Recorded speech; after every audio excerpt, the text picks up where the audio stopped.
জ্বলন্ত গদাইয়ের কেরোসিন ভূত পড়ে যাওয়া কেরোসিন তেলে আগুন স্পর্শ করিয়ে দিয়ে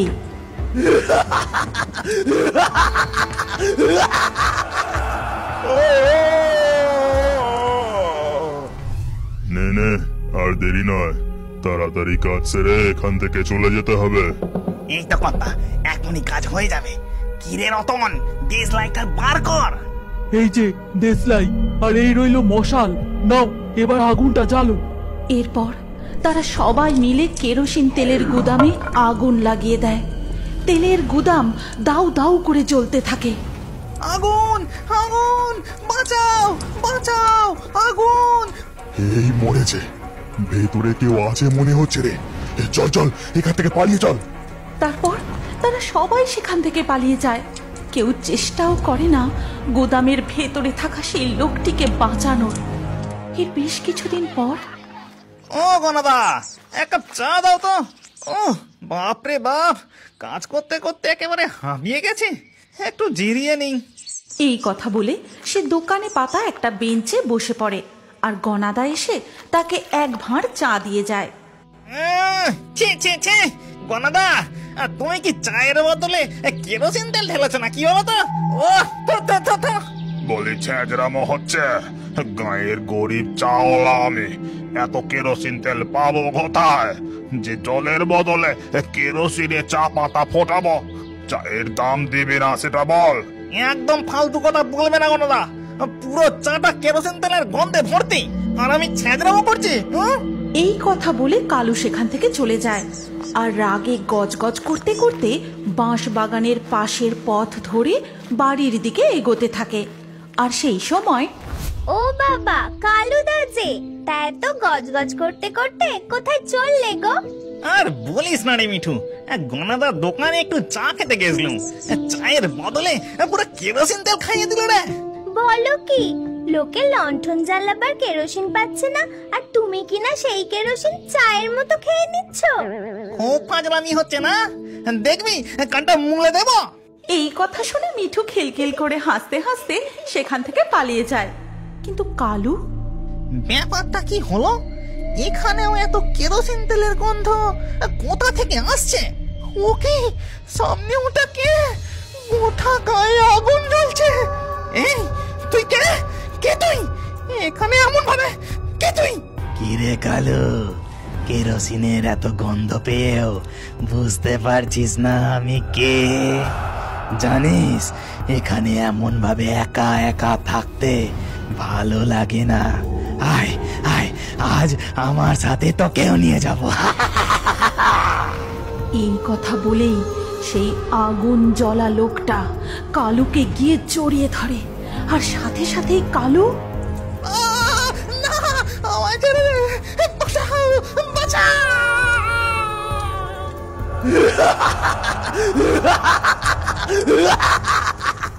এর আরো কিছুদিন পর একদিন সন্ধেবেলায় রতন ঘরে ঢুকে দেখে, এ কি রে বউ, এই ভর সন্ধেবেলা এমন কাঁথা মুড়ি দিয়ে শুয়ে আছিস যে? বড় নে, ওঠ, খুব খিদে পেয়েছে, তাড়াতাড়ি কিছু খেতে দে। ঘরে যে একদানাও চাল নেই গো। এদিকে আমার গায়ে প্রচন্ড জ্বর, তাই কারো বাড়ি থেকে যে দুমুঠো চাল চেয়ে নিয়ে আসবো তাও পারিনি। অত কথা শুনতে আমি চাই না, ওঠ ওঠ বলছি, ওঠ।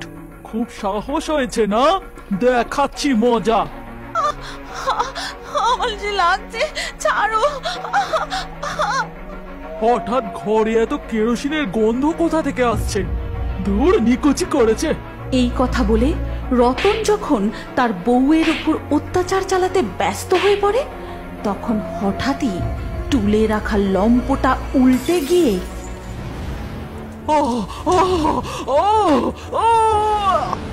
কি হলো? কি হলো? ওগো, কেউ বাঁচাও গো, কেউ বাঁচাও, বাঁচাও! কিন্তু রতনকে বাঁচানো গেল না।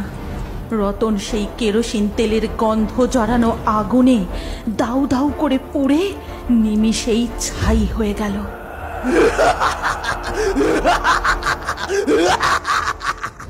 গ্রামে যখন একের পর এক এই ঘটনা ঘটে চলেছে, তখন গ্রামের সকলে খুবই চিন্তিত হয়ে পড়ে। কি ব্যাপার বলো তো মা, গ্রামে এসব কি ঘটে চলেছে? যারাই আগুনে পুড়ে মারা যাচ্ছে তারাই নাকি আগে কেরোসিন তেলের গন্ধ পাচ্ছে গো। আর হঠাৎ করেই তাদের গায়ে আগুন লেগে তারা নিমেষেই একেবারে পুড়ে ছাই হয়ে যাচ্ছে। কি জানি, আমি তো কিছুই বুঝতে পারছি না। প্রথমে হরিচরণ বাবুর কেরোসিন তেলের গোডাউনে আগুন লেগে গেল, তারপরে আবার এতগুলো মানুষ আগুনে পুড়ে গেল। কি জানি গ্রামে কোন কালো ছায়া নেমে এসেছে। সেই দিনই রায়বাবু তার খাস চাকরকে সঙ্গে নিয়ে তীর্থ থেকে ফিরছিলেন এবং আম বাগানের পথ ধরে যেতে যেতে দেখ দেখিনি জগা, বাড়ি পৌঁছতে পৌঁছতে কেমন আধার নেমে এলো। তাড়াতাড়ি পা চালিয়ে চল, আকাশটা যা কালো করে এসেছে, এক্ষুনি বৃষ্টি নামলো বলে। যা বলেছেন কর্তা, এই যা কর্তা, বৃষ্টি যে নেমে গেল। সাথে সাথেই শুরু হলো ঝমঝমিয়ে বৃষ্টি। উঠল প্রবল ঝড়, ঘন ঘন বাজ পড়তে লাগলো, আর বিদ্যুতের ঝলকানিতে কর্তা, তাড়াতাড়ি পা চালিয়ে চলুন। এই বিদ্যুতের আলোয় যেটুকু পথ দেখা যায় তাতেই আমাদের এগুতে হবে।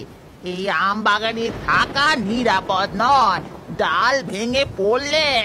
যা বলেছিস। হ্যাঁ রে জগা, তুই কি আজকে নারকেল তেলের বদলে মাথায় কেরোসিন তেল মেখেছিস নাকি? কই না তো কর্তা, আমি তো কেরোসিন তেল মাখিনি। গন্ধটা মনে হচ্ছে আপনার গা থেকেই আসছে। হতভাগা, তুই কি বলতে চাইছিস? আমি গায়ে কেরোসিন তেল মেখেছি? না, মানে মনে হয় আপনার হাতের ওই জ্যারিকেন গুলো থেকে আসছে। একবার জার গুলো খুলে দেখুন না। ওরে, ওতে তীর্থক্ষেত্রের পবিত্র গঙ্গা জল আছে, কেরোসিন আসবে কোথা থেকে? যত সব বাজে বকা। এই কথা বলে রায়বাবু জার খুলে দেখতেই দেখেন গঙ্গা জলের বদলে দুটো জারই কেরোসিন তেলে ভর্তি। আর তাই দেখে তারা ভারী আশ্চর্য হয়ে যায়। তারপর তারা সেখানে আর এক মুহূর্ত না দাঁড়িয়ে হন হন করে আমবাগানের পথ ধরে এগোতে থাকেন। কিন্তু খানিক পথ এগোতেই কি রায় বাবু, তীর্থ করতে গেছিলেন? হাতে ওটা কি? গঙ্গা জলের জারে কেরোসিন বুঝিয়ে? কিন্তু যে পাপ করেছেন তাতে 1000 বার গঙ্গায় ডুব দিলেও যে পাপ ধোয়ার নয়। ওরে বাবা, ও কে গো? ও জগা, ও কে গো? তারা তারা চিকরি করে তারা। কর্তা, ভূত। আমি গদাই, হরিচরণ বাবুর খুব বিশ্বস্ত কাছের মানুষ ছিলাম। কি রায় বাবু, মনে পড়ছে সেদিন আপনি আমার বাবুর সঙ্গে দেখা করতে গেছিলেন? দেখো হরিচরণ, শুধু এই গ্রামে কেন, আশপাশের আরো 10টা গ্রামের মধ্যেও মাত্র তুমি আর আমি হলাম কেরোসিন ডিলার। তা আমাদের ব্যবসা আরো বাড়াতে হবে তো নাকি? কি বলো? হ্যাঁ, সে তো সবাই চায়, কিন্তু যেমন চলছে তাই বা মন্দ কি? ওরে বাবা, তাই তো তোমাকে একটা বুদ্ধি দিতে চাই। মন দিয়ে শোনো, এখন কেরোসিন তেল নেই বলে দিয়ে কিছুদিন কেরোসিন দেওয়াটা একদম বন্ধ করে দাও। যখন চারিদিকে কেরোসিনের হাহাকার পড়বে তখন বেশ চড়া দামে তুমি আর আমি দুজনে বিক্রি করতে শুরু করব। তাতে বেশ মোটা টাকা মুনাফা হবে, বুঝেছো? না না, এ কাজ আমি কখনোই করতে পারবো না। গ্রামের সকলেই খুব গরিব, তাদের সাথে এভাবে অন্যায় আমি করতে পারবো না। আর আপনাকেও এই কাজ আমি করতে দেব না। এখন আপনি আসতে পারেন। বটে, তাহলে তুমি আমার কথা শুনবে না? আমি তোমার থেকে বয়সে অনেক বড়, তা সত্ত্বেও তুমি আমাকে এভাবে অপমান করতে পারলে? বেশ। এই কথা বলে রায়বাবু সেখান থেকে বেরিয়ে পড়লেন। তখন হরিচরণ বাবু গদাইকে নিজের ঘরে ডেকে পাঠালেন। এই, কে আছিস? গদাইকে একবার আমার ঘরে পাঠিয়ে দিস তো। এরপর গদাই হরিচরণ বাবুর ঘরে যেতেই আমাকে ডাকছিলেন কর্তা? বলুন, কি বলবেন? বুঝলি গদাই, রায়বাবুর কথাবার্তা কাজকর্ম খুবই সন্দেহজনক। আমার মনটা ভালো ঠেকছে না। তুই আজকে থেকে রাতে একটু গোডাউনে থাকিস তো। কর্তা বাবুর আদেশ মতো রাতে আমি গোডাউনে থাকতে শুরু করি, আর সেই রাতেই আপনারা কেরোসিন তেলের গোডাউনে আগুন লাগিয়ে দিলেন, আমাকেও পুড়িয়ে। আর এখন তার মানে কর্তা, সেই রাতে ওই ভয়ঙ্কর ঘটনা আপনি ঘটিয়েছিলেন? 2 পয়সার লোভে অত বড় গোডাউন জ্বালিয়ে গোটা গ্রামের সর্বনাশ করেছিলেন, একটা মানুষকে জ্যান্ত জ্বালিয়ে। আর সেই সব সহ্য করতে না পেরে হরিচরণ বাবু হৃদরোগে মারা গেছিলেন। ছি ছি ছি কর্তা, ছি।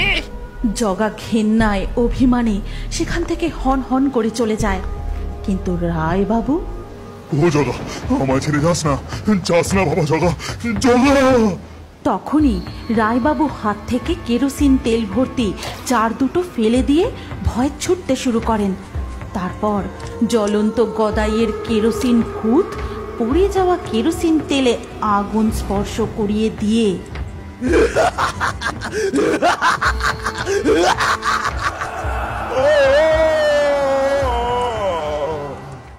আচ্ছা বন্ধুরা, তোমাদের নিমতলার শ্মশানের কথা নিশ্চয়ই মনে আছে, যেখানে কোনো মৃতদেহ দাহ করতে গেলেই ঘটত নানা অদ্ভুতুরে কাণ্ড।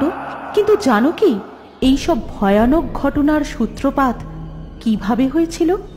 আজ থেকে কিছু বছর আগে। বিশুদা, ও বিশুদা, বিশুদা তাড়াতাড়ি চলো, শ্মশান যেতে হবে তো।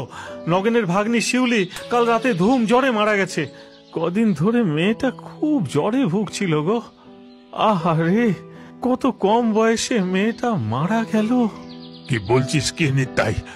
আবার একটা মেয়ে? জানিস না ওখানে কোনো ছেলে বা মেয়ের মৃতদেহ সৎকার করতে গেলেই, আরে মনে নেই গেলবার হরেন মাস্টারের 13 বছরের ছেলেটার মৃতদেহ সৎকার করতে গিয়ে কি অবস্থা হয়েছিল? সব মনে আছে, কিন্তু কি করা যাবে বলো, মৃতদেহ তো নিয়ে যেতেই হবে। চলো, দিনের আলো থাকতে থাকতে সব কাজ ভালোই ভালোই মিটিয়ে ফেলি। এই বলে তারা সবাই মিলে সেই ছোট মেয়েটির মৃতদেহ নিয়ে শ্মশানের দিকে রওনা হলো। বল হরি, হরি বল, বল হরি, হরি বল, বল হরি, হরি বল, বল হরি, হরি বল। তারা মৃতদেহ নিয়ে শ্মশানে প্রবেশ করে চিতায় আগুন দেবে, ঠিক তখনই শুরু হয় সেই আগের মতোই অদ্ভুত ভয়ঙ্কর তাণ্ডব। গোটা শ্মশান অন্ধকারে ডুবে যায়। শুরু হয়ে যায় প্রচণ্ড ঝড় বৃষ্টি। হুড়মুড় করে গাছের ডাল ভেঙে পড়ে। কতগুলি কঙ্কালের খুলি এসে উড়ে বেড়াতে থাকে। তারা বিচ্ছিরিভাবে অট্টহাসি হাসতে থাকে।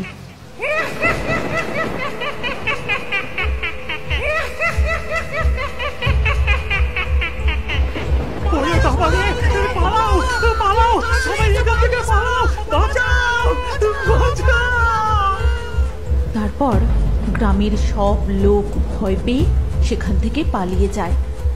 শিউলির মৃতদেহ সেখানেই পড়ে থাকে। আজ পর্যন্ত তারা গ্রামের কোনো বাচ্চা ছেলেমেয়ের মৃতদেহ এই শ্মশানে সৎকার করতে পারেনি। এমন সব ভয়ঙ্কর কাণ্ড ঘটেছে যে তারা মৃতদেহ সেখানে ফেলে রেখে পালিয়ে যেতে বাধ্য হয়েছে। এমনকি তারা জানতেও পারে না ফেলে আসা সেই মৃতদেহের কি হয়ে থাকে। শুধু পালিয়ে যাবার সময় তারা শ্মশান থেকে একটা হাসির শব্দ শুনতে পায়।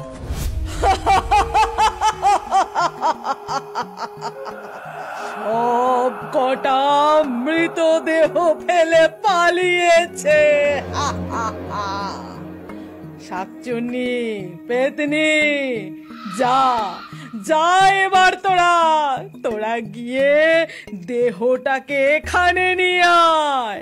ওম হিম ক্রিম চামুণ্ডায় নমঃ, ওম হিম ক্রিম চামুণ্ডায় নমঃ। ব্যাস, আর মাত্র কয়েকটা দিনের অপেক্ষা।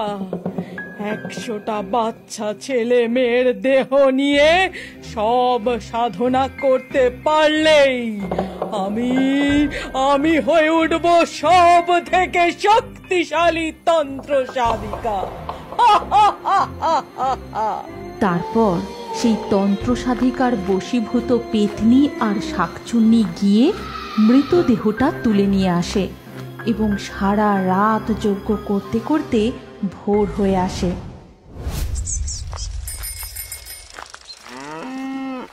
এই যে লাট সাহেবের ব্যাটা, সূর্যি মাথার উপর উঠে গেল তবুও তোর ঘুম ভাঙলো না। এই বলে শিখা বলাইয়ের গায়ে এক ঘটি জল ঢেলে দেয়। ছোট্ট বলাই হুড়মুড়িয়ে উঠে বসে। শিগগির ওঠ, ওঠ বলছি, উঠে সব কাজ তাড়াতাড়ি করে যা, তারপর বাবার দোকানে চলে যা। মানুষটা সেখানে খেটে খেটে মরবে আর উনি বাবু এখানে বিছানায় শুয়ে আরাম করবেন। মাটাকে তো খেয়েছিস, এবার কি বাপটাকেও খেতে চাস? যা যা শিগগির বলছি। প্রতিদিন বলাইয়ের সকাল এইভাবেই শুরু হয়। সৎ মা বলাইয়ের ওপর ঠিক এইভাবেই অত্যাচার করে। মা হারা ছোট্ট বলাই সকালবেলা ঘুম থেকে ওঠার পর থেকে সারা দিন মুখ বুজে বাড়ির সব কাজ করে যায়। তারপর সে তার বাবার সাইকেলের দোকানে গিয়েও অনেক কাজ করে, কিন্তু তার বাবা এই সমস্ত কিছু দেখার পরেও শিখার বিরুদ্ধে